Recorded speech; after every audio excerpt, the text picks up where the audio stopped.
இறந்த பின் ஆன்மா எங்கு செல்கிறது என்றால், இந்து சமய பார்வையில் மனிதன் இறந்த பின் உடல் பூமியில் கரைகிறது. ஆனால் ஆன்மா அழியாது.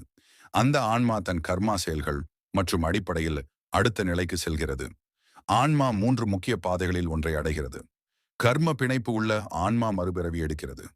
நல்ல செயல்கள் செய்த ஆன்மா பித்ருலோகத்தில் தங்கி சாந்தி அனுபவிக்கிறது.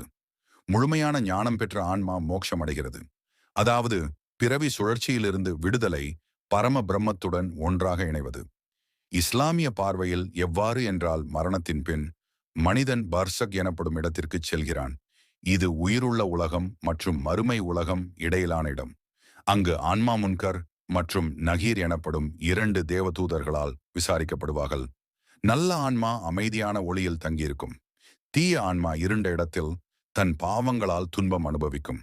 இறுதி நாளில் அனைவரும் உயிர்த்தெழுந்து அல்லாஹ்வின் தீர்ப்புக்காக நிற்பார்கள். நல்லவர்களின் ஆன்மா ஜன்னத், பாரடைஸ் எனப்படும் சொர்க்கத்தில் சாந்தியும் ஒளியுமாக. தீயவர்களின் ஆன்மா ஜஹன்னம், ஹெல் எனப்படும் இடத்தில் தண்டனை அனுபவிக்கும். கிறிஸ்தவ மதத்தில் இவ்வாறு கூறப்பட்டிருக்கிறது: மரணத்தின் பின் ஆன்மா உடலிலிருந்து பிரிந்து கடவுளின் முன்னிலையில் நிற்கிறது.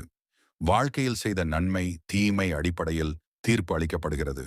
நல்லவர்களுக்கு சொர்க்கம் என்றும் தீயவர்களுக்கு நரகம் என்றும் கூறப்படுகிறது. சொர்க்கம் என்பது கடவுளின் அன்பிலும் ஒளியிலும் நிரந்தர அமைதியில் வாழும் நிலை.